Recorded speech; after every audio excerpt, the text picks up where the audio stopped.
Good evening, everybody. The boys are back in town. It's a much happier show tonight. It's another table-topping, wonderful, happy show. Arsenal 6 points clear. And it's, well, what a difference a week makes. From doom and gloom from last Sunday. And in this weekend, Arsenal doing what they do, giving teams a good battering. To discuss that, Champions League, and tonight and the Sunderland game on Saturday, I have two very beautiful men. I'll start with my normal co-host, Liam. How you doing, my friend? Yeah, I'm all good, mate. Not too bad. Good weekend. Very tired. Yeah, very tired tonight, mate. Very tired. I'm up at 4:30, 4:45 tomorrow. Got to be over in Bristol by 9 o'clock. So, yeah, can't say I'm looking forward to that. I feel your pain. Yeah, I do. I sympathise. And it's dark and all. Yeah, you enjoy that. And, well, he claimed he was leaving, but he's come back to us. I don't know if his OnlyFans contract has run out already, but Andy's back. Hello. Hello. Yeah, absolutely. Yeah, no, I disappeared off the scene. Can't do it anymore. Then 2 weeks later, I'm back. And yeah, you're right. I mean, in fairness, OnlyFans have actually stopped my streaming because it was blocked by all accounts. There was that much. Too much. Yeah. Yeah. It just gets to the point when it's just, I've got to spend a bit of time with my other half as well, and it was just getting silly. Yeah. So yeah. I'll start again tomorrow. Too hot to handle.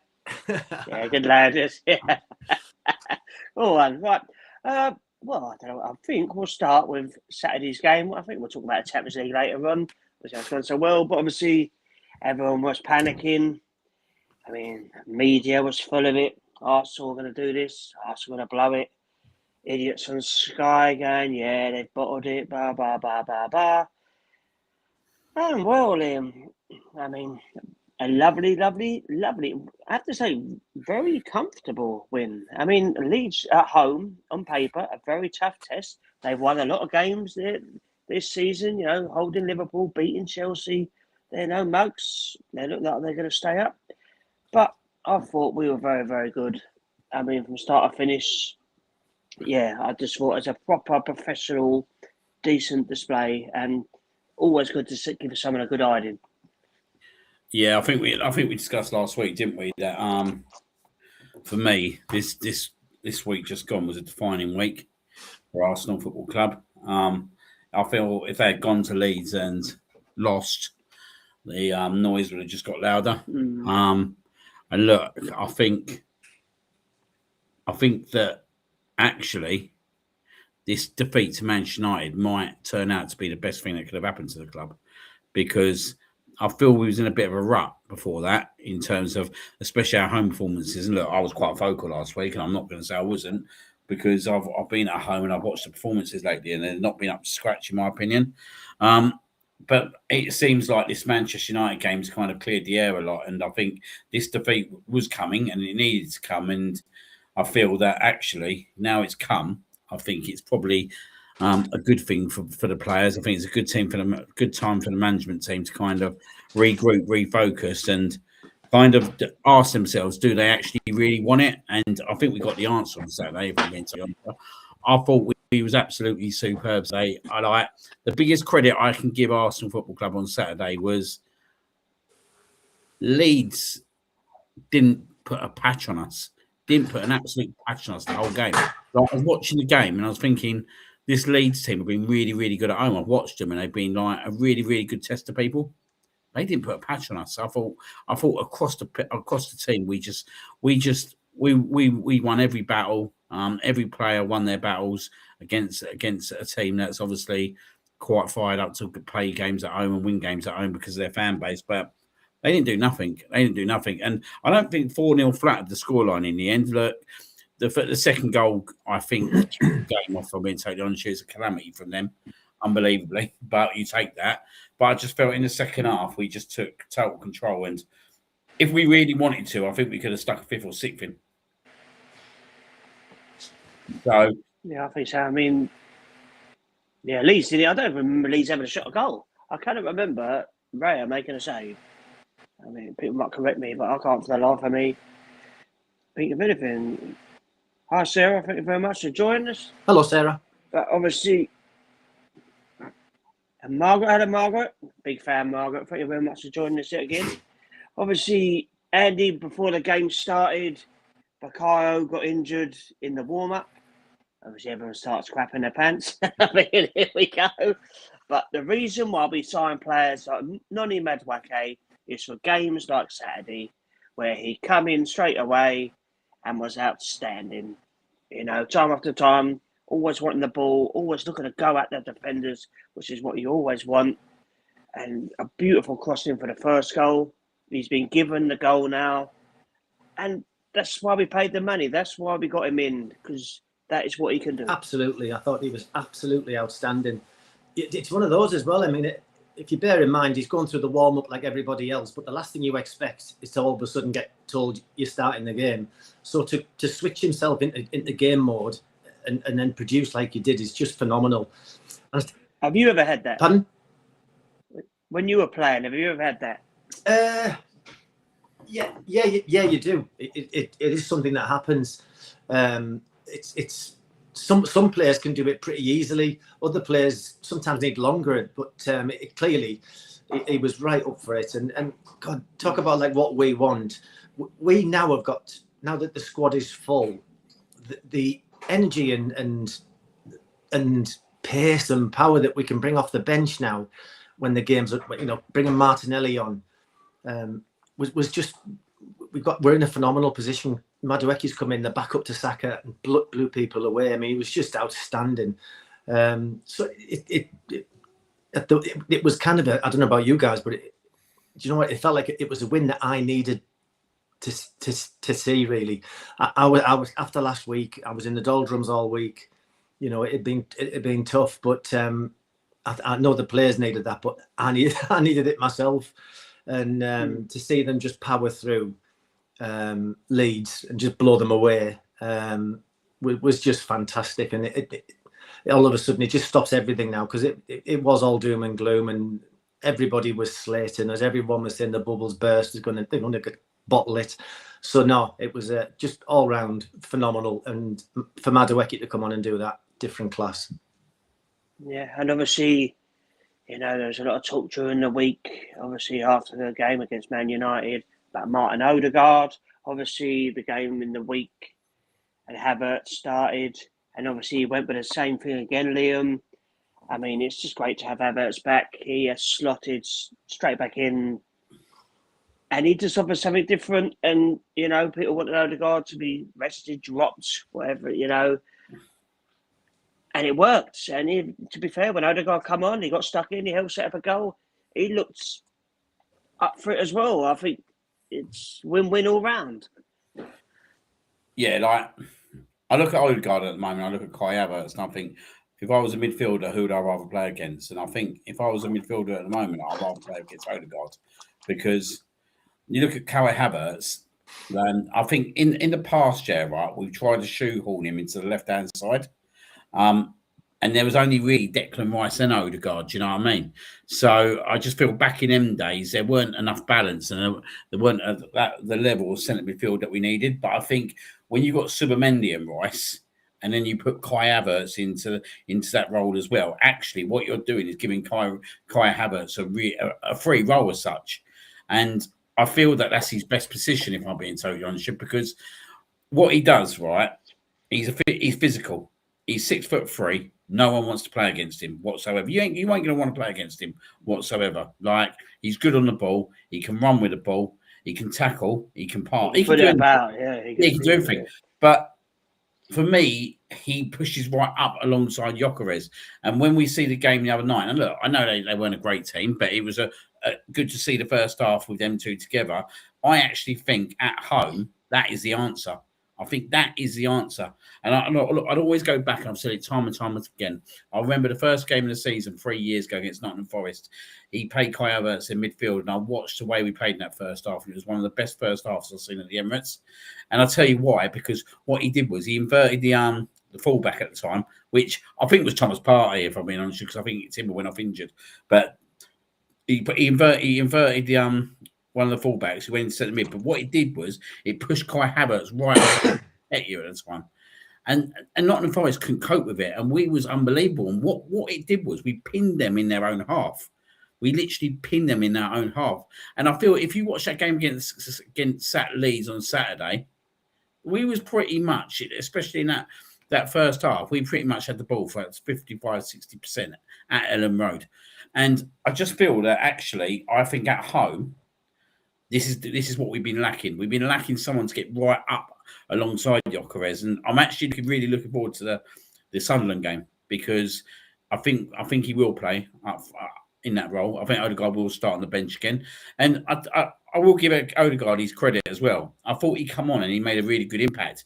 And are we seeing again, maybe, just maybe, as we get later in the season, are we seeing like the starters and finishers? Do you know what I mean? Like, is Odegaard sometimes better? Chet mentioned that after the game. He said those things. Is Odegaard a better player to come on and just literally kill the pace down? Do you know what I mean? And just drop it there. If you're 2-3-0 up, do you know what I mean? He's going to come on. He's going to enjoy himself. And the other thing I'd say as well, Martinelli, it's quite interesting. We was 2-0 up, yeah, right? But actually, Martinelli's an incredible player to have when you're 2-0 up away, because right, when he comes on, they've got to score. If they don't, unless they don't want to try and attack us, then they're just going to lose the game anyway. But he's an absolute killer in them situations, and I thought he had an absolute brilliant second half when he came on. And fair dues to him. He went on the right hand side. He put on an incredible crossing for Gyökeres' goal with his left foot. Yeah, with his left foot. But it's just, for me, it's like what I want from Martinelli is for him to make an impact when we're losing games as well. Do you know what I mean? I don't feel that we get the same impact. And is that because actually teams have to come out against us? And because teams come out against us when they're losing, he's a cheat code, isn't he? He's a cheat code. Like, he's going to absolutely ruin you all day long. And I look at the games that we got left, and I look at the games away from home, and I just think, do you know what? This is it. Like, I think we're better away from home than we are at home.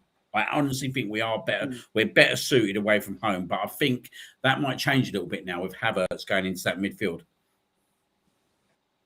I mean, I said this last week. I did think, well, it's worked out great in our favour, Andy. But I thought the TV companies missed a trick, because I thought us away to Leeds, we're guaranteed to be either a Saturday early kickoff or a 5:30 or an 8 o'clock under the lights. All Leeds will be up for it. Arsenal, you might be scared.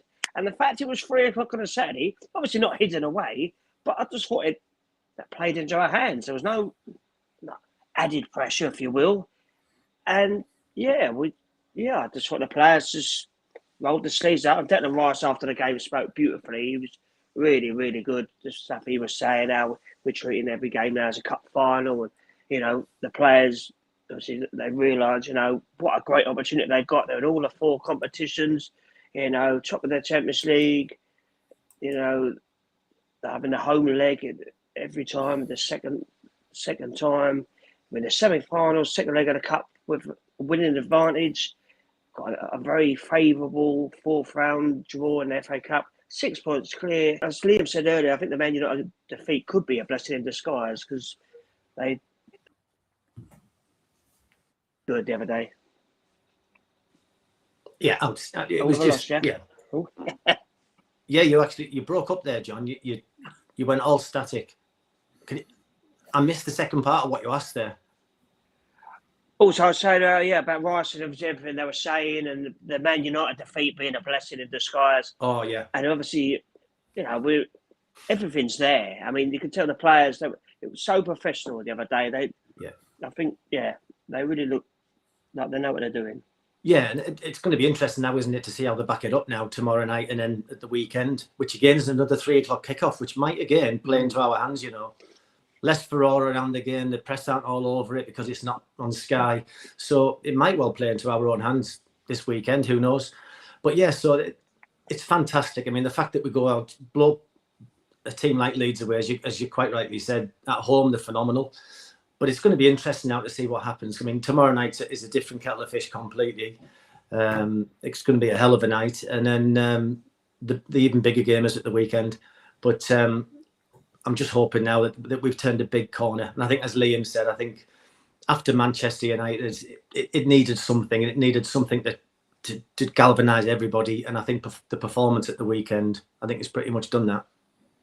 I mean, there was performances everywhere. You looked at him, it was Zubimendi and Rice. Great to see Zubimendi score again. He's very good with his head, not just his feet. Good, especially after his mistake in the Man United game to set that right. Obviously, we haven't even mentioned how sexy Victor yet. He really seems to have hit his stride in the last few weeks. A lovely goal. I mean, people say, I hit his shin, but he's done remarkably well to keep that down. Because if I do that, that's going not in the goal. And he was looks strong as well. With Havertz as well. Obviously, Wednesday he scored. He could have had a few more, but that seems to unlock something else in him. Yeah, like, I think with Gyökeres, I think he's starting to feel at home a little bit now, isn't he? Like, I think this relationship with Kai Havertz, you could tell even before this game started, they were actually in the huddle hugging each other before the game. And I do believe that Mikel Arteta spoke about, I don't know if he spoke about it during the season or before the season, that he had done a lot of work with them two. So there's obviously a plan for Kai Havertz and Gyökeres. And I think with Gyökeres, he's taken a lot of unfair stick, if I'm being totally honest. He's obviously moved over to Arsenal, which be a totally different system. I know he's played over here before, but he hasn't played at the level that he's expected to play now, week in, week out. If we're being frankly honest, the system hasn't suited him for most of the season. He hasn't really had any chances. His XG to goals is not that bad, surprisingly. But now he's set in this last month, and I think the trigger come at Chelsea away in the Carabao Cup, if I'm being totally honest. He got that goal, but it was not just his goal, it was just his performance that day. And I feel maybe apart from Nottingham Forest, I think he's done pretty well for himself. As I said last week, I was absolute. I didn't say it last week. It was on. I spoke somewhere. I think it might be on one of my watch-alongs, but I was absolutely disgusted with what John Cross had to say the other day after the Kuwait game. That idiot. That he shone out like literally, basically as the weak link as such, and he's not good enough to be in his Arsenal team. And I just thought that was bang out of order because actually that first half, do you know what? I didn't really think about the second half, to be honest, after the game. All I thought about was actually the relationship that Kai Havertz and Victor Gyökeres had and what this could do for the push towards the end of the season. So for a shite journalist, which I do see as John Cross has, to come out with something like that, just kind of made me think even more that he really, really doesn't know what he's talking about. And he's pretty much got an agenda because it's not the first time. And then it makes me laugh that these journalists would go on about the Arsenal fans turning and all this kind of stuff. But it all starts, if you notice, it all starts from them. Sam Dean the other week as well, Sunday Supplement, absolutely running down Gyökeres. I think it's bang out of order. I think it's absolutely bang out of order. And do you know what? He will see all that and he will hear all that. And absolute fair play to him, mate, that he's just putting his nut down and doing what he's doing because I think he scored something like four in 6 games or something like that now. Yeah, I was going to say, yeah. I feel he's going to go on a goal scoring splurge. I feel we're going to get some games now where he won't just score 1, he will score 2 or 3. I think it's coming. I really, really do think it's coming, and I'm hoping with Kai Havertz in that role that actually it's going to open up a lot more opportunities for him. And I think once he gets them opportunities, he will put the ball in the back of the net. Because I've watched him in warm-ups. I've watched him quite a few times in warm-ups. He doesn't miss the target. He never misses a target. So the only slight issue I've got, and I'll bring it back to the Leeds game Saturday. I don't know what you think, Andy, but there is that little speck of that he could do with a bit of additional pace when he got away from that striker. And that's not the first time I've seen him do that, where he's let a defender come back in when really the defender shouldn't be coming back into that challenge whatsoever. So yeah. There is that little bit of pace, but I think overall, I think the last month, I think he's really stepped up. I think he's been brilliant. Honestly, I think he's been absolutely brilliant. And what we're seeing now is that the players are they're all used to him now. They all know how he plays, what his strengths are. So now you're starting to see him get more chances. You know, you see the goal against Leeds. I mean, it's power just to hold off the fullback who would come in to then put it in the net. It's just quality, and you can see what it meant to him when he's running over to the supporters, and you know it meant a lot to him, and you can see that passion and it's flooding throughout the team at the moment, and I agree with you, Liam. I think he is a streak scorer, and it wouldn't surprise me now if he goes on a little run of goals.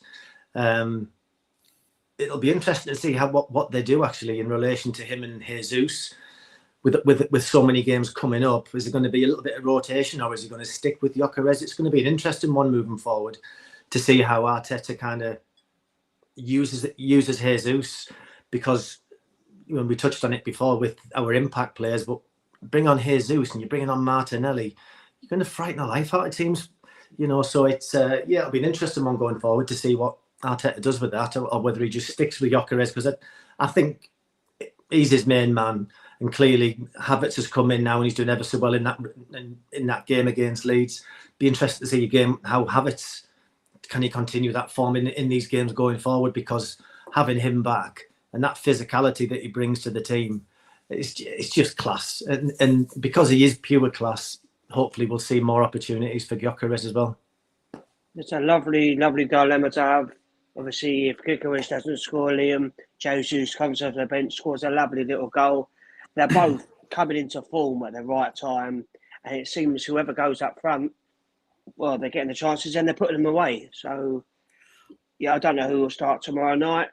I don't think anyone really does. I presume he'll go as strong as he can, because at the end of the day, we've got to put this to bed. We should have put it to bed in the last game, but we didn't.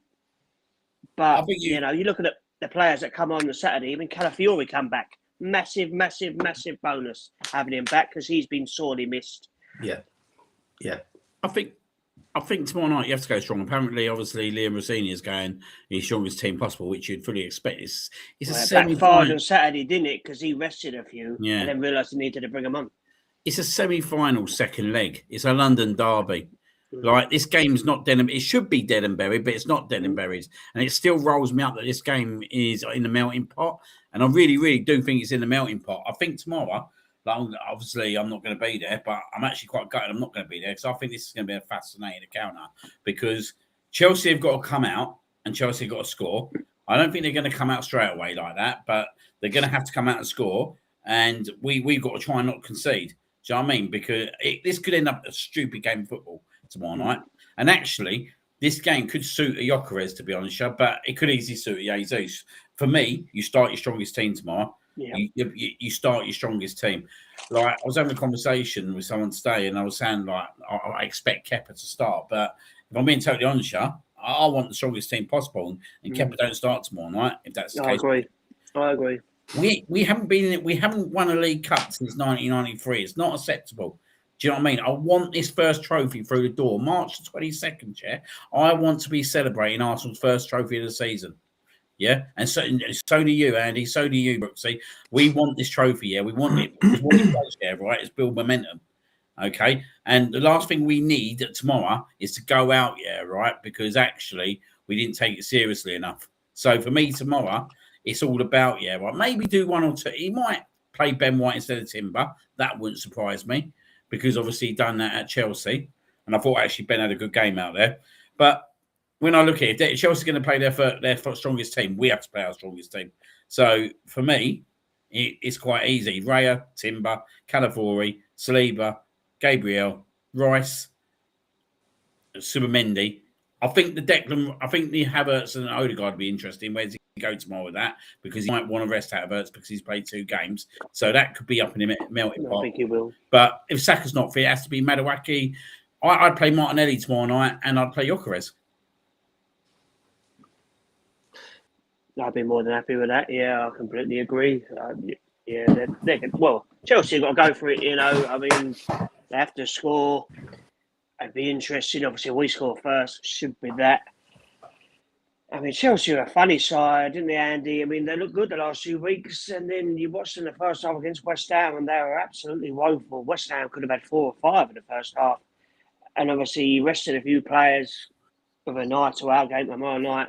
And obviously, you had to bring them all on, and obviously, they saved the day, but they barely deserved it. But yeah, it'd be interesting. Obviously, a big London derby. My worry is the knock-on effect it has if we lose tomorrow night, because obviously the fans will have the ump, and then Saturday becomes an even bigger game, more pressure. Obviously, if we win tomorrow night, the momentum just gets bigger and bigger. Yeah. But as we see on Saturday, though, it's just brilliant that just the people that are coming off the bench make such a difference. I mean, I have to say it's a real shame about Mikel Merino. Obviously, he looks like he's broken a bone in his foot. They reckon he's got surgery this week. Yeah. He's hoping to have him back by the end of the season, but who knows? That's a massive, massive blow because he's had another great season and he knows where the goal is. Yeah, it couldn't have come at a worse time for him because, he was playing ever so well for us, wasn't he? And he can always pop up with an important goal in big games, in big moments. Merino, let's be honest, he's stepped up countless times for us. He's been class. So, yeah, he will be a miss, especially the lack of rotation, I suppose, with him not being available for a few weeks. But nevertheless, we've still got a massive squad around him, and players are back and players are fit now. And I know you mentioned they may rest Havertz tomorrow night because he's played 2 games, but he hasn't actually played. He's only played half the first game, did in 60 minutes against Leeds. So they're managing his minutes, so that it might well be that he plays 75 minutes tomorrow night. Who knows? I hope so. For me, I hope so. I hope he's thrown in there because ultimately, at this moment in time, he is part of the best 11 that we can put out right now. So yeah. It'll be an interesting one, won't it? Because as you said, when Odegaard came on, he looked sharp, he looked good, and neat and tidy, and looking forwards for passes was also nice to see. There was actually, it went beneath the radar a little bit on Saturday, but there was some absolutely sublime football played at times. I mean, it was absolutely unbelievable football. Match of the Day didn't pick it up. Sky didn't pick it up. But honestly, if it was Real Madrid or Barcelona, you'd be purring over it. So as much as I saw a 9-minute highlight reel, and it's like, and it was some lovely moves, flowing football. Yeah, and all the talks being, just Arsenal power through them, being big, being physical, scored goals off crosses, corners, and stuff. But actually, there was some absolutely brilliant football played in there. So let's. That again, has that been part of that team, that big chat they must have had after Man United, that, we can express ourselves. We can, don't be worried about making mistakes in certain areas, try things, do something a little bit different. So, it all came together on Saturday, but Saturday's gone now. It's all about tomorrow night. It's about what we do tomorrow night. It is a bit different. It's a semi-final. I'd like to think that they'll come at us as much as we'll go at them, and then it's back to the normal at the weekend, frustrating home match. But I think it's looking good at the moment. I do feel good after the weekend, I must say. Good. That pleases me. Bronco, I was just mentioning Eze actually, and Bronco's got him in his starting lineup. Omar, I mean, Eze, I thought we've all just I just don't know where he plays. Eze. I think Havertz now coming back. Eze just seems to have dropped further down the pecking order.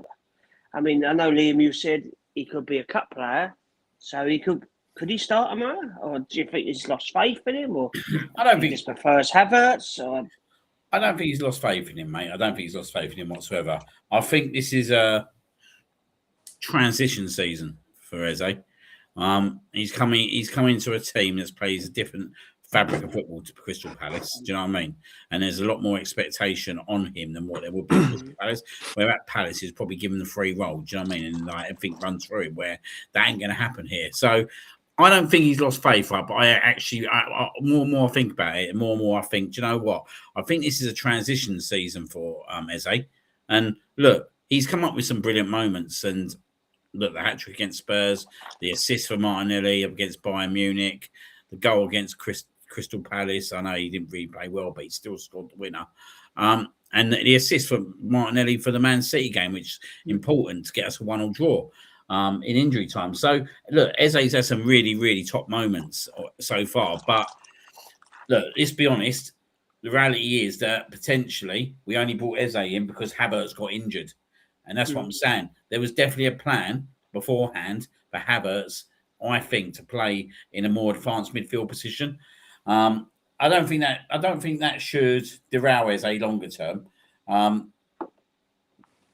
But it would have been handy if he could have got a lot more minutes, couldn't it, on the left-hand side to see if he could play that position, I think. Because when I watched him against Nottingham Forest there, I thought he looked really, really good at the start of the season. He played left wing and he looked pretty decent. And I wonder if that's maybe a longer term aspiration of Mikel Arteta is to put him out there. The left-hand side's an issue, isn't it? Like longer term, like in the summer, you like to think that something's going to happen out there because I just don't think the players are at the level to really compete there for 50, 60 games. I think with Trossard, I think you can see now that I think he can do 45 to 60 minutes, but you see him after 55, 60 minutes, he needs to come off in games. And it's not an issue. That's not an issue because Martinelli can come on and do stuff. But I think I'd like to see Eze be given another opportunity out there. Do you know what I mean? I wouldn't even be adverse to seeing him go out there tomorrow night. I actually think if Eze did get a position tomorrow night, this could be his kind of game because Chelsea have got to come out. When Chelsea have got to come out and go for it at some point, Eze's can pick up the ball in loads of different areas of the pitch and exploit them. So, yeah, I don't think it's down to him not fancying him. I just think that he's having to learn the Arsenal system. So maybe next year might be the year that we really evaluate Eze in terms of what his future is and how he performs at the club. Yeah, absolutely. I'm the same. I would love to see him in the starting lineup on the left tomorrow night. Love to. I just don't think it'll happen. I think perhaps Martinelli might start tomorrow night out on the left there. That might be that one. I think Kepa will start in goal, Liam. I think that I know what it's like in clubs sometimes when you sat with someone before a season starts and you say like you're going to play in this cup. It takes the club generally stick by them sort of decisions. So I think it'll be Kepa anyway. Who knows? We'll find out how ruthless Arteta really is. But I think it'll be Kepa. It's not a worry to me though. It's a fantastic backup keeper anyway. We don't normally concede loads of shots on goal anyway, which is good as well. So yeah, I think it'll be an interesting one to see how strong he goes tomorrow night. With bearing in mind we've got the Sunderland at the weekend as well, but I think he'll go full pelt. I think it'll be a full whack with either Eze or Trossard or Martinelli starting. I do see Martinelli tomorrow night. I think where the game game has to open up, it just suits Martinelli all day long, don't it? And actually, with Martinelli tomorrow night, this is the kind of game where he can make a really, really good impact. I'll tell you the one position that concerns me tomorrow night, and I shouldn't say it because of his performance on Saturday, but I'm a bit weary of Madawaki because I see his performance at Stamford Bridge, and he kind of bottled it, in my opinion, because he went back to Chelsea. Do you know what I mean? And they were getting amongst him, and like that little shit Enzo was getting right in on him, wasn't he? But that's probably the only position that would worry me tomorrow night. He needs a big, big game tomorrow night. Like he needs to be up for it tomorrow night. If Saka's not fit, I want to see a big, big performance out of him, especially against his former club, to get us to the final. And hopefully that performance on Saturday, because I thought he was, like Andy said, I thought he was outstanding for 60 minutes. And look, he was doing things on Saturday that I didn't think he'd do. Do you know what I mean? Like that's what he needs to do. He needs to do that. He needs to whip crosses in. And so I think sometimes with him, he might take one too many 2 touches. And when he does take too many touches, he then kind of gets himself into a bit of a frenzy. And I think he just decides to put the ball anywhere. He's not actually thinking where he's putting the ball. He just puts it anywhere. But on Saturday, I see a different him. And actually, if he can do that, and he'll beat Cucurella all day long. Like, actually, he could get Cucurella sent off tomorrow night because he's a bit of a madman, Cucurella, isn't he? And I think Saka just a bit. and Saka likes playing against him. Do you know what I mean? And he always picks up a booking. Like, if you said to me tomorrow night, who would I rather play against? I'd probably say Saka in some ways if I was Cucurella because he knows he's going to go and beat him on the outside, Madueke. So it's a big, big game for him tomorrow night if he does start because it's his former club. It's a semi-final, and I think he's got a point to prove. Yeah, you're quite right. When I think back to that, the game at Chelsea, it was like he almost came on like a rabbit in headlights. He was the same against Man U. He came on and it was all frenzy. There was no calm. There was no collectiveness. He seems to do better away from home. Yeah, do you know what, John? That happens sometimes with players. There are certain players out there that are just home players that you just know when they're at home they're going to put a performance in. But there's other ones that love to play away from home, you know, for different reasons, less pressure, not as many people on your back, all that kind of stuff.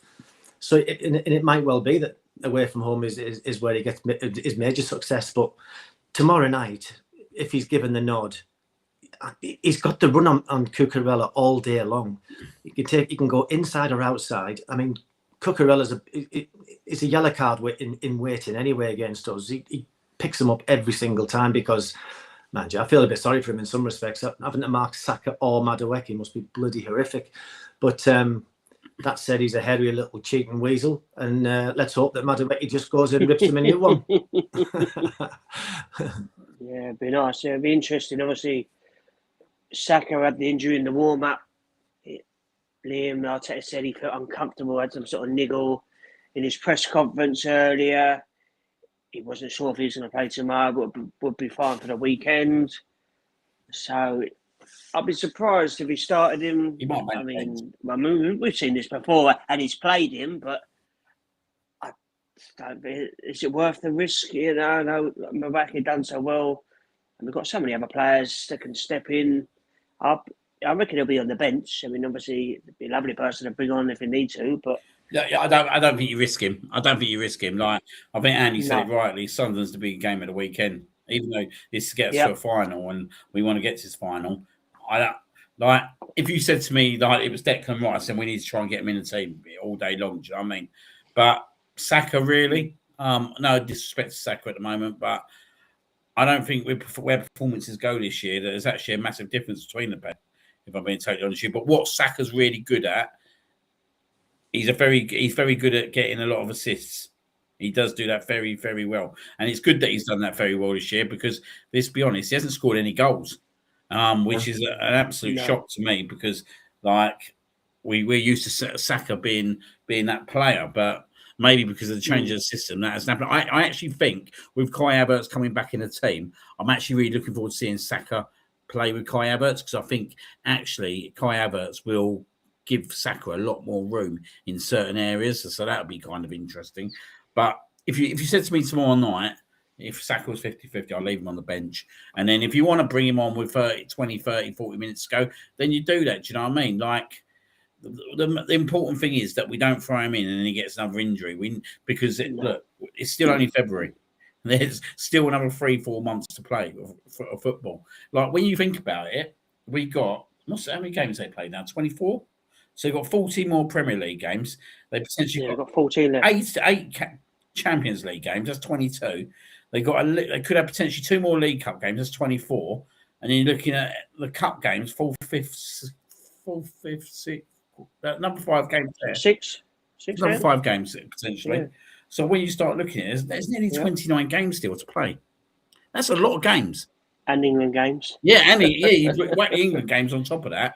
Yeah. And actually, I don't know if you guys know this, but if we win tomorrow night, the Wolverhampton game gets moved to Wednesday, the 18th of February. So we'll actually, the week that we thought we might have off leading up to the North London derby won't be a week off because that Wolves game will get plotted into that week. So obviously we'll have Wolves away on the Wednesday. Okay. That's all right. There's a lot of fixtures. That just means we'll be like 12 points clear now. Well, yeah, I would rather get the games out. For me, as long as we win them, like who we got? We got Sunderland, Brentford, potentially Wolves, Tottenham, all in February. You play them 4 games, you're down to the last 10 games. I know. I'm just ticking off the games now. I'm looking at them going, if we win that one and that one and that one. Yeah, it's just, I mean, especially you think this, it's terrible because you shouldn't do it, but you can't help it. You just get too excited. But if we win on Sunday against Sunderland on Saturday, Andy, we're 9 points clear because obviously Man City play on the Sunday away at Liverpool. Yeah. And you don't know how that's going to go. I mean, Liverpool have hit a little bit of form, you know. I think Liverpool will beat them. They need to win because they need to get top 4. I hope so. I mean, you know, can't catch tickets because everyone thought Villa will win yesterday. Although when I see Ollie Watkins was out when he pulled up injured the other night, I did think they would struggle. I still think they beat them, especially when they have 10 men, but they didn't. So, yeah, I mean, they did this against Everton, you know. But so I'm not too worried about Villa. I think they've done brilliant, but it's Man City, but we could be 9 points clear. I mean, 9 points, that's just massive. I mean, I know they could go and beat Liverpool, well, they're going to have to, because if we do win, and make sure we do win, but it's big, isn't it? It's like it is. I mean, it's massive. Yeah. It's absolutely massive. I just think 9 points would be too much. If you put yourself into their players' positions, psychologically, potentially City go to Anfield 9 points behind. Even if City were to grind out a win, you're still 6 points off. It still feels like the hell of a long way back. So that 9 point gap, even though it might only be overnight, psychologically, I think could be massive.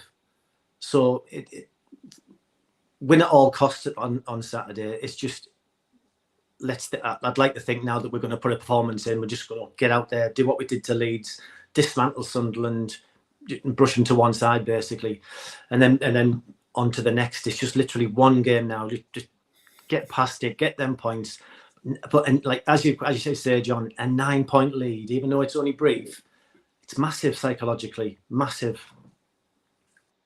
I mean, Sunderland are a decent team, Liam. They're not going to be disrespectful or nothing because they've had a great season. And I think, they were winning 2-0 tonight at Burnley. Still 2-0, yeah. But they've had a great first season. They're going to finish, they could finish anywhere in the top 8 the way they're going. They've been absolutely outstanding. Granit Xhaka's been one of the signs of the season.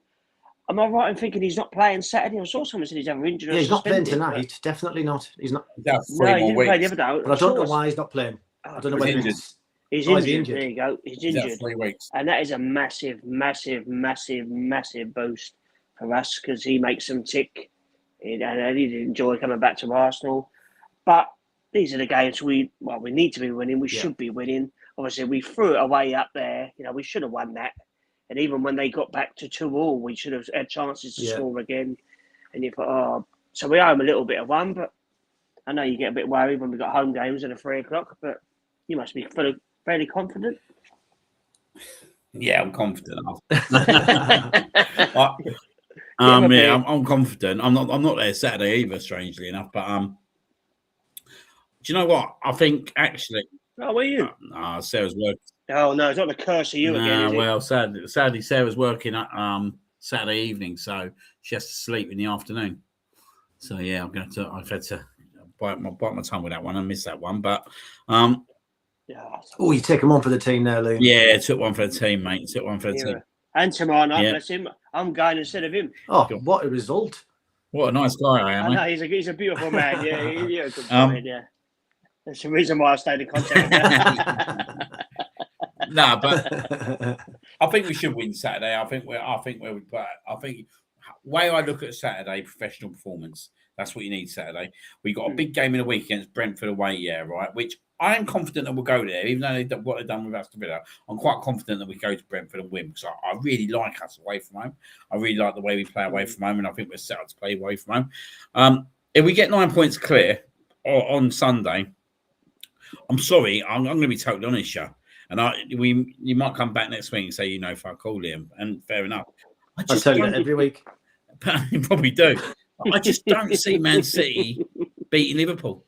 I just don't see it. I look at Liverpool's midfield to Man City's midfield. I just think Liverpool at home, Pep's never won there. So firstly, you ask him to go to a ground that he's not won, which is unbelievable when you think about it. This is the guy that's won 4 titles in a row.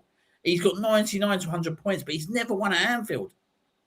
He's never won at Anfield. It's incredible when you think. And he has a terrible record at Spurs as well. But I just don't see it. I'm sorry, I just don't see it. Like, if you go and perform like you did against Liverpool, Manchester United, like that, Old Trafford, I think Liverpool's going to be a much harder place to go to next Sunday. 4:30 under the lights again, as we talk about it.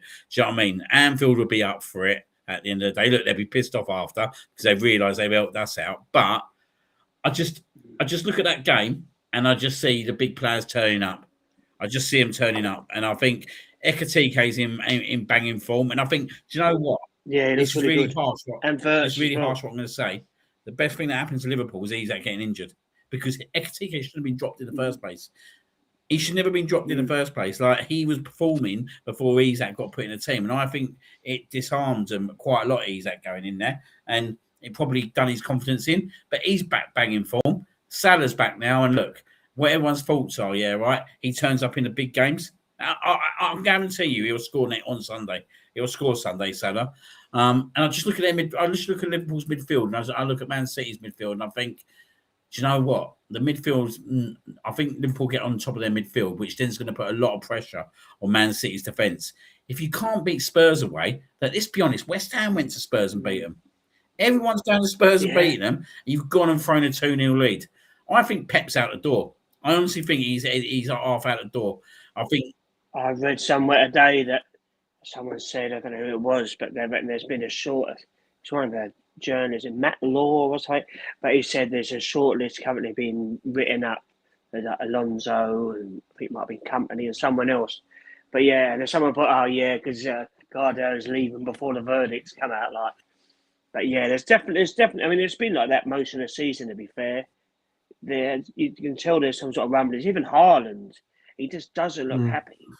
I mean, he scores goals and he has that annoying little smug face. He just want to whack it. But half the time, he just looks like he's got the hump. Rodri's always moaning. I mean, I know it's him, but they just don't look happy. There's definitely, I don't know if their agents are in their ears or they've been told something, but there's definitely, you look at them and there's definitely not something right. Everyone looks at this and goes, Mark Guay, good signing, very good signing, but he's playing at Crystal Palace. This is a big jump for him.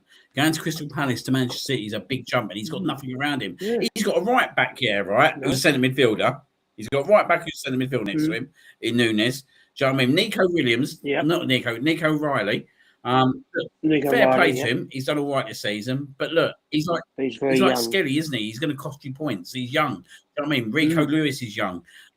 That Kusanov. He's not at a level, is he? So a lot of money. I just don't see how that team goes to Liverpool on Sunday, Andy, and I just don't see how they if they do, fair play to them. I just don't see it. I just think Liverpool are too strong, and I think if I'm being totally honest, if Liverpool weren't so bad this season in terms of what's going on in the club, I still think that they're a much stronger team than Man City at present.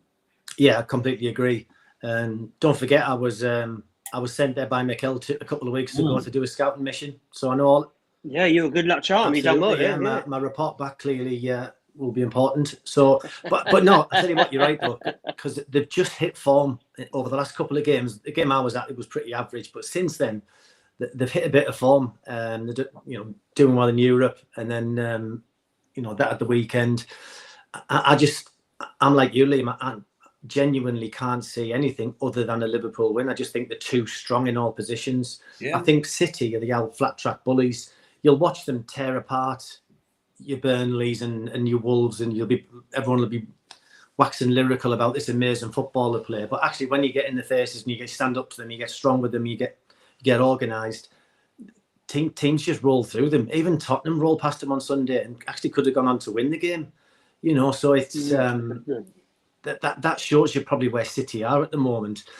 They're almost teetering with staying in the race a little bit, and I think that, again, going back to what we said before, if that 9-point gap happens, it's colossal, and that could almost be it. I just think psychologically and collectively, our guys have turned a huge corner over the last week, and so I'd like to think that we can go that way while City struggle and drop a little bit. If we get to March the 1st and play Chelsea at home, and we've got over a 6-point lead at that point, for me at that point, I think it's pretty much I wouldn't say a done deal, but we would have to completely implode to not win it, because We've done it before. Mm-hmm. Yeah, we have, but we haven't had the squad that we've got, have we? No, absolutely. Now, absolutely. And when you look at the fixtures, once we get out, because I look at these 3 games: Brentford, Tottenham away, it's an North London derby, Chelsea at home in the league. Like they are 3 banana skins. Whatever way we look here, they are banana skins. Look, we should beat Tottenham. I'm not really in a sight that actually can they put a patch on us at the moment, because I think they're absolutely away with the fairies in the Premier League, but they're going to be up for it. So it's about how we approach that game. Chelsea's our game, mate, because Chelsea don't want to lose to us. And I don't really like the thought of having to play Chelsea at home twice in the same month, if I'm being frankly honest, but we're in that situation. But if we can get after March the 1st one, get them 3 games out of the way, I'm probably looking at 2 or 3 games that are tricky after that. I'd say potentially Newcastle at home, because we've always struggled against Newcastle, but I expect to beat them. Man City away is Man City away. Now, look, we only need to go there for a draw. They're going to have to come out us by that point if we're still massive ahead. So that could suit us down to the ground. And then I'll probably look at the other game, and it's probably not that bad. Brighton away. Like, I just look at everything else and I think, like, where do we slip up after that with this squad if everyone stays fit? Like, I don't even really see us slipping up at Brighton, to be honest. I think Brighton's like Bournemouth. I think we'll go out there, they'll try and play football, but we'll just outscore them. So, yeah, I think if we can get to the March the 1st and be 6-7 points, we're 7 points clear after March the 1st. That's a 3-game deficit. We've got to not win 3 games of football, at least, for Man City to have a chance to win the league. And then they've got to go unbeaten and win every game between that point and the end of the season. I just don't see it. Not with the fixtures we've got. I just don't see it. So, for me, I'm looking at March the 1st of just at that point thinking, do you know what? If we're proper in control at that point, I think we'll see the job through quite comfortably. And I think the thing with Pep Guardiola is, right, and he's pretty much like this. When he knows it, they're beaten, right, he just throws the towel in, don't he? He does random. He just over compliments the better team Arsenal are. They're such a wonderful team. Arteta's such a brilliant manager. Yeah. But he just does random stuff. He gets how much money he's spent. Yeah, he'll just do random stuff. Like, he'll end up dropping, like Rodri. We'll end up dropping Haaland again. Do you know what I mean? He'll just do absolute random stuff, and you'll sit there and you just think, yeah, he's imploding. Because he was imploding last year. When they realised they were out, mate, he was a totally different person, weren't he? Like, he was like, weren't there one game he looked like he beat himself up or something? He whacked himself in the head a few times. Yeah, no, he did. Do you know what I mean? Like, the geezer's unbelievable manager. Don't get me wrong, like one of the best we've ever seen. But when things ain't going right for him and his team, they totally go the other way. So I do expect them to go totally the other way if they know they're not going to catch us. See, honestly, like listening to you talking earlier, and like it's class. I wish I had that mentality. I can't look any further ahead than Chelsea. It's like a player mentality, and I think sometimes, as in what, tomorrow night game. As in, the only thing I'm focused on, I know we've got Sunderland to follow, but I can't do what Liam's done. I wouldn't sleep at night if we do that in March, and if we do that and City don't do that, I wouldn't sleep. I don't. I mean, I don't know whether it's just because it's been instilled into me. It's the right way. I think it's a player thing, but all you focus on. All I'm bothered about is Chelsea. Once Chelsea's finished, whatever happens there, gather your head, Sunderland, and it's just I can't even look at like your name and fixtures. I didn't even know we had coming up. I can't look at that. I just look at us. The only thing, the league games. The only thing that we can affect, John, Champions League games. Yeah, the only thing we can affect is our games. Because we don't know who we're going to get. It's all going to be coming up. Yeah. So. Yep. At the moment, and I'm pretty sure with the players are exactly the same. It's just let's just get Chelsea out the way, smash them, move on to the next one, gather ourselves again, smash Sunderland, roll on to the next one, and then I think that's kind of the way that I'm thinking at the moment. But fair play to you, Liam. I don't know. I look at February and I just look at them. I think it's a tricky month. I think we get out of February like in a really good situation. I think not on the home straight, but I think we're in a really, really commanding position. But it's right what you're saying. You're totally right what you're saying. Do you know what I mean? From a player's perspective, because you've been there, you're pretty much just focused on the one game. Like you said, you won't know what's going on like the next week or the week after. Where us fans are like looking at all the fixtures, thinking, do you know what we got coming up. I know that's been in my head though for the last probably 2 months. I will see where we are on March the 1st, and then I think then at that point I think we got a really really good. Like I know Jamie Redknapp come out last night, and fair play. Like I don't mind Jamie Redknapp to be honest. I think out of all the Sky pundits, I Oh no, No, I don't mind him. I can't stand I him. don't mate. mind him, mate. I don't mind him. I don't think he's as bad as a lot of them on there. And he said, I think he said what he believed last night, that he feels like it's done. And I get why he said that, but Yep. do you know what I mean? It's only 2 games, and like 6 points is only 2 games of football. And It's still too yeah, early. you It's still can't. too early. Like for me, I want a 3-game buffer. I want that to be 7 or 8 points at the very least. You know what I mean? Yeah, If you get 9 or 10, then I just don't. I don't see any team throwing away 9 or 10. And I'll tell you what was an interesting stat that I see last week. When we was 7 points ahead before we lost the Man United game, actually at that point last season, Liverpool were only 6 points ahead. So do you know what I mean? But I think the big thing last season was Liverpool, Man City in February, didn't they? And they won that game at Etihad, and the momentum just took them to the title. Yeah. Do you know what I mean? So hopefully this is where this Liverpool comes in. That gains the momentum. But I think, do you know what? You know the game that's going to give us the momentum is going to Tottenham again and beat. You got to beat your North London rivals. Go and beat Tottenham at Tottenham again, and then we'll be buzzing. Absolutely. And obviously, come March, we'll know the Champions League who we'll have next. Obviously, Andy, a remarkable campaign. 8 wins out of 8. We've never done it before. Qualified, top by about 3 or 4 points, I think it was in the end. Won every single game. Some wonderful performances. And now it's in our hands in regards to the home leg will always be the second game. Gives us a nice advantage. Obviously, we don't know yet who we're going to get. Apparently, well, there's a couple of teams. Is it Atlanta, Leverkusen, Dortmund, or Olympiacos? I think are in our little draw. Is that what it is? I don't know. Yeah, 2 of them are playing each other, and then one of them plays us, and the other one plays Bayern. But see you, Liam. Obviously, he's come back to us. He's just playing with us. But obviously, with regards to that, there's no reason why we can't go all the way in that. We're very lucky last year, but obviously last year we had the second leg away from home in the PSG game. It cost us. But this time around, we've given ourselves every opportunity. Yeah, completely. And just going back to something you said before, Liam, and you don't fancy playing Chelsea twice in 1 month, and I get that completely. Imagine what they're feeling. Because if you're feeling that about Chelsea, I tell you what, they're feeling it twice as much as you. They don't want to play Arsenal twice. Not at all. Not at all. And especially the Arsenal that we got at the moment, we're just mentality monsters. And I think that they'll be way more fearful. And similarly in Europe, who could we get? Could we get Dortmund, or it might be such and such? They're dreading coming to play us. They're dreading it because we have made a mark this season. People around Europe are talking about what we're doing this season, and one of the few teams that have the ability to just find a way to beat whatever system wants to come to players, whether they want to get in our faces and get physical, whether they want to try and play football around us, whether they want to sit deep. We just seem to find an answer.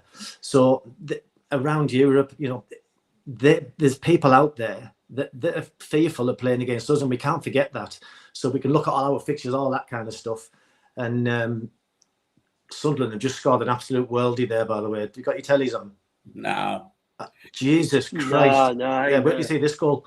But no, it's phenomenal for us, honestly. Is that 3-0? That's 3-0, yeah. That was Yeah, wait till you see this goal. Yeah, they'll be one up for us on Saturday. Yeah, do you know what? I mean, they'll just sit behind the ball, they won't. I think they've said before that it's Sunderland's home form that have really seen them progress to where they are. Because away from home, they're a different kettle of fish. And don't forget they're at home to Burnley tonight. So it's a phenomenal win. It's great for Sunderland. And there's that goal again. Oh yeah, it's an absolute peach. Jesus, yeah, it's a good goal that. But away from home and coming to us, they're just going to sit, and they're going to sit in a shape, and they're going to try and make it as frustrating as possible. But I'd like to think now that we've got all the answers now. Well, we'll soon find out, won't we? Massive. I mean, we say it all the time as well. What a massive week. But fucking hell, this is a massive week. A potential cup final. Every week is potential now. cup Every final week. And potentially 9-point lead. That is a massive week. So yeah, it's going to be another little roller coaster ride for us, and I'm sure there's twists and turns still to come. With regards to the transfer window, obviously shutting today, Liam. I mean, I just don't know why they just get rid of the January one. It's so boring. Nothing ever happens anymore. No one signs anyone exciting. I mean, obviously, I got a few people excited at lunchtime when he said we were actively looking if they can get someone in to cover Marino.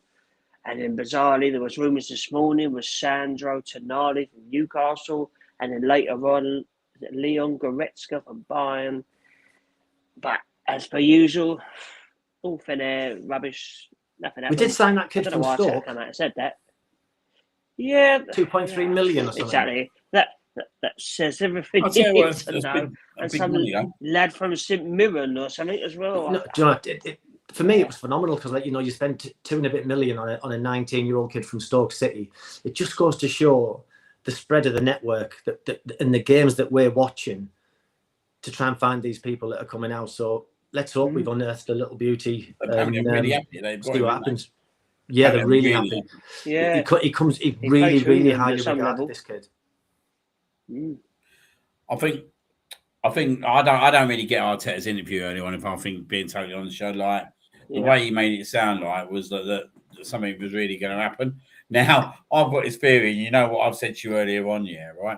Like, firstly, the Tonali thing. When I heard it at 9 o'clock this morning, someone voice messaged me, and I said, like, there's absolute zero chance Newcastle are going to sell Tonali in January. Like, they're in the Champions League with us. We're a rival to them in the Champions League. There's no way. But I think that's more of an indicator. I think Tonali's coming to Arsenal in the summer. I think Tonali will come on. Yeah, I do. Because why has that come out?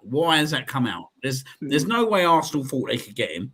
There's not a chance whatsoever they could have got him. And the agents now come out and said he didn't speak to Arsenal. But if David Ornstein comes out with something, it's never. Yeah, there's no smoke without fire. So that is definitely one to watch out for in the summer. I think Tonali would be an absolutely incredible signing. By the way, absolutely incredible signing.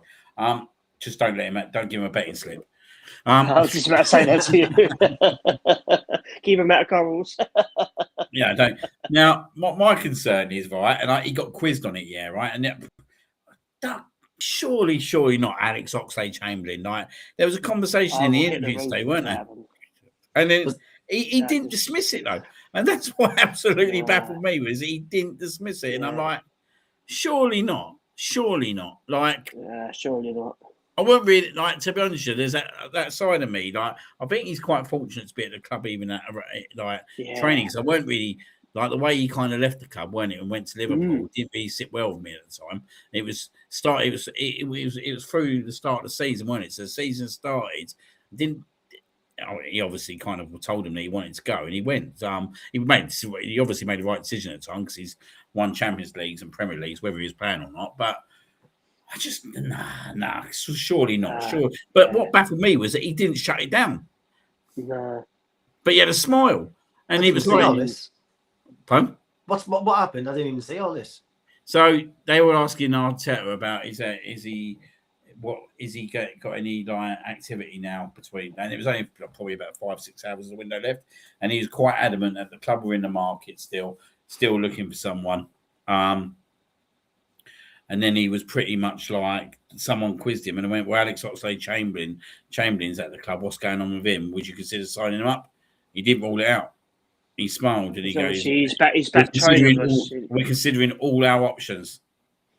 Surely not a player that knows. And I was thinking, what can he really offer us? Like, I don't really understand what he could really offer us. No. Maybe he can cut oranges quite good for half time. Yeah. Well, maybe so, mate. Do you know what I mean? Like, it's not good enough. Not good enough for anybody. No one's taking a chance on him. Besiktas didn't want him. I'd be amazed if we signed him. The only worry I've got now, right, and the only worry I've got, and it'd be everyone's worry, and it's just any game it could happen, mate. If Declan Rice doesn't play a game now, like we had Marino before who'd come in and do a job there. Do you know what I mean? What happens if Rice has an injury? Like, I just like, for me, Supermendi and Norgard in the same team, I don't think it'll work. If I'm being totally honest, I just don't really see it working, and that'd be the interesting one. Like, I know everyone's talking about Havertz, but like that, he's good as the third midfielder, not the second midfielder. Do Do you know what I mean? You need a Rice, you need a Mendy to let Havertz do what he does. So, and everyone's going on about, well, we've got Eze and all that, but this is the whole reason we play a different system now. So I do think we are a little bit light if something happens. And look, there's a lot of games. So we just need to pray that Declan Rice stays fit. And the only thing that makes my head go back to things was like last year, we didn't bring a striker in, did we? And then was it Havertz got injured? Jesus got injured, didn't they? They all got injured literally straight after the window shut. Yeah. But yeah, that's my only slight worry. But apart from that, we should have, like in every other position, we got the team. People keep going on about Skelly. Like, he hasn't played any games in midfield for us yet. He ain't going to get chucked in midfield between now and the end of the season. I don't really get this whole Skelly thing at the moment. That he's not going to play there. He's just not going to play there. He's not sharp enough. I just think it'd be a big responsibility for him to be chucked in at the back end of the season, and then you sink or swim, ain't you? And if he sinks, do you know what I mean? Yeah, it's just for me, that's not the answer. That's not the answer whatsoever. No, and it won't be. It'll be, I think there was a game in the Champions League, wasn't there, when I don't think Rice started, and I think it was Norgard and was it Zubermendi that played with him? Can't think what the game was now. But we actually handled it. I wouldn't be as worried as you if this season, if Rice was to move out, get injured or whatever for a bit. I'm quite happy with what we got in, and I'm even happy with what we got around that as well. So whereas in other seasons we never had that before, so we're in a position where, God forbid as well, because he is arguably right now the best midfielder in the planet. So God forbid if we did lose him, but I still think we've got enough around him, and with Norgard potentially coming in, I'm quite happy with that. I think he's a proper good old steady Eddie. Might be just what we need in certain situations. And he wears his heart on his sleeve. He's willing to get a foot in. He can play a pass. He can break up play. So he's got a lot of attributes as well. I think he's a really shrewd signing for us. I think this is the one I'd probably lean into more. What would happen if Rice gets injured? Like I think Havertz would end up having to play the second midfielder role. I think he would. And then Odegaard, I think it'll be more like Zubimendi with Odegaard and Havertz, wouldn't it? Yeah. It's a blow though, Mikel Merino being out. Like he's such a good pro. That's the word I use. He's such a good pro, and like he can play a number of positions for us, and he never moans, he never complains. He comes on, he impacts games. He impacts Newcastle away. Always does. Do you know what I mean? Like he's just such a good professional. I'm actually quite gutted that we've lost him because, I was enjoying seeing him. I thought he was playing pretty well as well. Like the games he started in January, I thought he was playing pretty well. Like, he had a really good game against Chelsea, didn't he? In the Carabao Cup, he done really well in Milan. He come on and impacted the Man United game. Okay, we lost the game, but he scored, and he's just a threat from set pieces as well. Do you know what I mean? Yeah. So big blow. Yeah. But hopefully, we've got enough now around to be able to deal with that now. Yeah. If it was last season or the season before, we'd have been up shit street. But no, we're sat in a good position at the moment. We need to sometimes take a little step back and look at actually what we got. I think we forget sometimes we've got a fucking phenomenal squad there at the moment. The envy of any squad in the Premier League probably, and it's going to be utilised to the max. And I think when you think back to where the season started into now, I think Arteta has actually used rotation fairly well with some of the players that have been in there really sensibly. So and it's going to be the same moving forward now with this whole, if the FA Cup run continues, that's another one to add into the fixture list. So it's going to be a lot of games coming thick and fast. But don't forget, it's coming thick and fast for everybody as well. You could just deal with some like we've got a nice tie of Wigan in the fourth round. Ideally, you want that kind of nice little home legs. Nice little home leg in the fifth round, don't you? So you can start really rotating and letting the guys like Norgard. Yeah. You know what I mean? Let them all play, mate. Right. Absolutely, yeah. Yeah. It's going to be an interesting month in terms of like the rotation. When is the Wigan game? Is it a week after next? Yeah. Yeah. The weekend after Sunderland. Yeah. Oh, is it? Right, yeah. It's on telly. It's a Sunday. It's on. I think it is a Sunday. I think Yeah, R4. I don't know. All right, okay. Yeah, it's R4, isn't it? Is it? Right, They put it on the telly, which is bizarre because we're at home. But Are we at home? I thought we were away. Are we at yeah, home? we're home. Yeah, we're home. Yeah. Oh, even better. I might get a game. Yeah. Go. Before Wigan. Might get on their bench. Oh, I've set Liam now. He's gone. He's playing hide and seek again. There you He's go. back He's again. back Here again. he is. It'll be Chamberlain's debut, won't it? Oh, don't. He'll be captain. That'll be a meltdown if that happens. Yeah, I know. Tell us Right, about it. well, we'll start wrapping up soon because Liam's got to be up very sharpish, even earlier than me. He's up in 10 minutes. Yes, yeah. So we'll do Yeah. our classic predictions. Obviously, we'll do the Chelsea game. Andy, you can go first this time. Chelsea tomorrow night will be 4-2. Oh, go on. To There you Arsenal. go. It's going to be a goal scoring frenzy. Two teams just going at each other. Yeah, I'm as well. I'll say 3-1 Arsenal. I think we'll be all right. As long as they don't get penalties, I can't be dealing with that. Go to extra time first tomorrow night? I don't know, you know. Or is it penalties straight I away? don't know about that, No, the away goals don't count anymore, do they? Let me Google this quickly. Yeah, can you let me know? Hang on, what? No, the Palace game, because that was League Cup, wasn't it? And that went straight to penalties. It wasn't extra All time. right, yeah, it was, yeah. Is there some? I can't be dealing with that. I cannot be dealing with penalties. I don't think away goals matter No, I anymore. don't. Is there No. Or do they? No. They're scrapped. No. Oh, I couldn't be dealing with penalties, not necessarily. I think it's just while we're on, actually, it's probably not to. I know it's on other shows, but how well did the women do last night? Unbelievable! Yeah, brilliant. Champions of the world. Unbelievable Yeah, result. excellent. What Very was your good. weather like down there? That rain. You chucked it down all last night. Christ, Yeah, it last looked night it biblical. rained a lot down here. Yes. Yeah, it was phenomenal performance, and credit where it's due. They've done absolutely bloody brilliant. Done the club proud. Yeah. Another trophy. Absolutely. Yep. It looks like Man City are going to win the league. Yeah, they're going to walk the league. I think we've got Man City at the weekend, haven't we? I think so. Okay. I'm sure I read somewhere that we're at home to them. I could be wrong there, but I'm sure we're at home and there's about 35,000. Yeah, tickets. I think I've seen somewhere actually. Yeah. Class. Yeah, different class. There is extra time tomorrow. Okay. I'm gonna. Do you know what? I think it's. Thanks, Stato. I think it's. Yeah, that's me. I think it's going to be a ridiculous game. I think it could be. I'm a little bit weary. Going to go 3-2 Arsenal. Yeah. Oh, well, do you know what, Liam? I'll take that all day long. No, Yeah, I know, we won as the long as game, we win, As long as we win. I've got to say we're going to win, innit? As long as we're going to Wembley, Yeah. I couldn't care less what the result is. No, I couldn't care. Maybe it's boring 0-0. I had a dream, funny enough. I said to someone the other day, I had a dream. Yeah, But it was I'll take 0-0. Bloody hell. I stood. I'll take that all day long. Do you hear I'll be bored to that? Do you hear that, tears. John? Martin Luther Smuggle.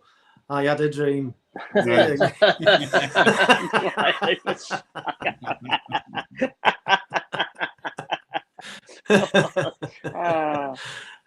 no. But yeah, 0-0. 0-0. I don't know if I can cope with that tomorrow. God. But I think it's going to be a fascinating game. I think it's going to be a fascinating game.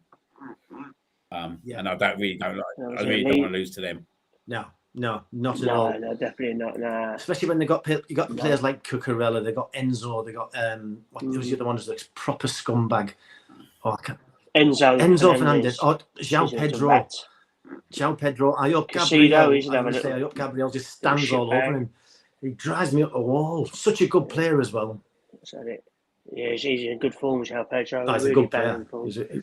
And Esteval as well. Yeah, They have got some good players, but we got better. Absolutely. Yeah, we have. What was your prediction? That was it. 3-1 yeah, Arsenal. 3-1, yeah.